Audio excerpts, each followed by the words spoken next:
যে বাংলাদেশকে আমরা দুর্ভিক্ষের একটা দেশ বলে জানতাম, সেই বাংলাদেশ খাদ্যে স্বয়ংসম্পূর্ণ হয়ে গেল।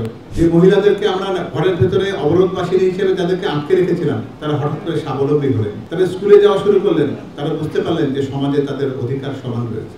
বাংলাদেশ হঠাৎ করে কি রকম ভাবে যেন বদলে গেল এবং আবিষ্কার করলো তাদের ভিতরে সেই অমিত তেজ। আর সেই তেজের মধ্যে থেকে শহীদ রাষ্ট্রপতি জিয়াউর রহমান অসাধারণ কয়েকটি কাজ করে ফেললেন।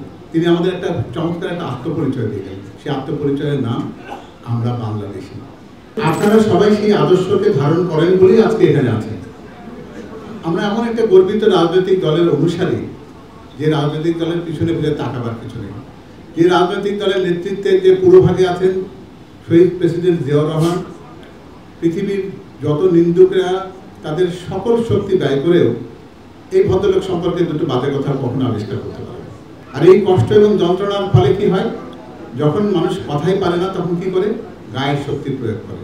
সেই গায়ের শক্তি প্রয়োগ করে তারা দেশনেত্রী বেগম খালেদা জিয়াকে মৃত্যুর মুখোমুখি দাঁড় করে দেওয়ার চেষ্টা করে এবং যারা তারেক রহমানের শরীরে আঘাতের চিহ্নে তাকে বন্ধুত্বের কাছাকাছি পৌঁছে দেওয়ার অপচেষ্টা করে। বাংলাদেশের রাজনীতিতে এই পরিবারের কিন্তু সেরকম কোনো উত্তরাধিকার নেই। তারা কিন্তু সোনার চামচ মুখে দিয়ে কিন্তু কেউ জন্মায়নি। তাদের ভাষায় অখ্যাত একজন মেয়েদের দেশের সবচেয়ে গৌরবদীপ্ত এবং সবচেয়ে প্রয়োজনীয় একটা কাজটি করেছেন, বাংলাদেশের স্বাধীনতা ঘোষণা করেছেন খুব সাহসী একটা অবস্থান থেকে। আজকে এই পরিসরে হয়তো সে কথাগুলো আমি খুব বড় করে বলতে পারবো না, কিন্তু একটি কথা বলি, বাংলাদেশ যতবার তার ক্রান্তিকাল দেখেছে তখন তার সাথে কেন জানি সৃষ্টিকর্তা মহান আল্লাহ তাআলা এই জিয়া পরিবারকে অবলীলাক্রমে সেই জায়গায় দাঁড় করিয়ে দিয়েছে। ঠিক 1975 সালের অগস্ট পরবর্তী একটা অস্থিতিশীল বাংলাদেশ যখন দিশেহারা একটি নৌযানের মতন করে সমুদ্রে একটা গতিহীনভাবে ভেসে বেড়াচ্ছিল, তখন তার জন্য একজন সত্যিকার অর্থে পথ প্রদর্শকের প্রয়োজন ছিল। তিনি আর কেউ না, শহীদ রাষ্ট্রপতি জিয়াউর রহমান। আমি কিন্তু 7ই নভেম্বরকে একটু অন্যভাবে দেখি। 7ই নভেম্বরকে যদি আপনি একটু শুধুমাত্র নিছক বিপ্লব আর সংহতির জায়গায় দেখেন, তাহলে বোধহয় এর পরিপূর্ণ মূল্যায়ন হয়তো আমরা করতে পারবো না। 7ই নভেম্বরের সবচেয়ে বড় সৌন্দর্য কোথায়, 7ই নভেম্বর প্রথমবারের মতন আমাদেরকে বুঝিয়ে দিয়েছিল এই বাংলাদেশের জনগণ নিজেরাই তাদের স্বাধীনতা এবং সার্বভৌমত্বকে রক্ষা করতে চায়।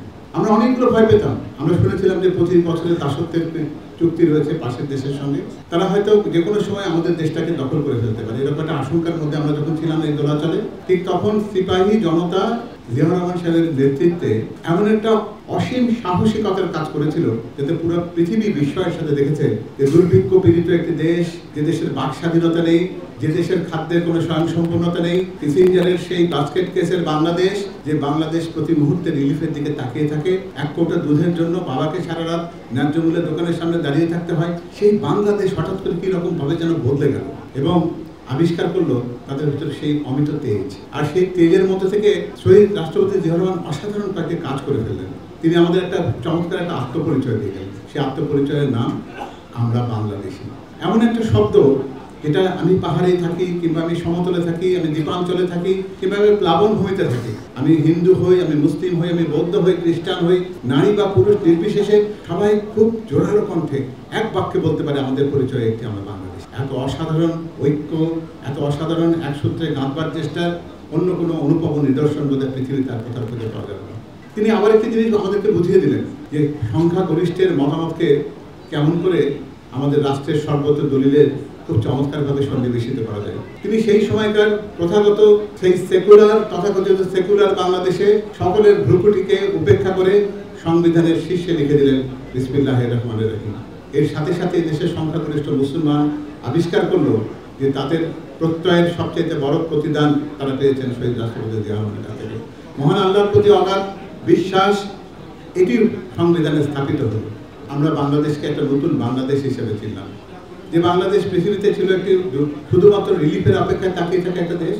সেই বাংলাদেশ হঠাৎ করে কেন নিরাপত্তা পরিষদের অস্থায়ী সদস্য হয়ে গেল জাপানকে পরাজিত করে। যে বাংলাদেশকে আমরা দুর্ভিক্ষের একটা দেশ বলে জানতাম, সেই বাংলাদেশ খাদ্যে স্বয়ংসম্পূর্ণ হয়ে গেল। যে বাংলাদেশের মানুষকে আমরা অলস মানুষ বলে জানতাম, সেই মানুষ, সেই বেকার ছেলেরা মধ্যপ্রাচ্যের রোদকে উপেক্ষা করে ঘামে নিজের শরীরকে তপ্ত করে একটা সম্মানজনক জীবিকার পথ খুঁজে পেল।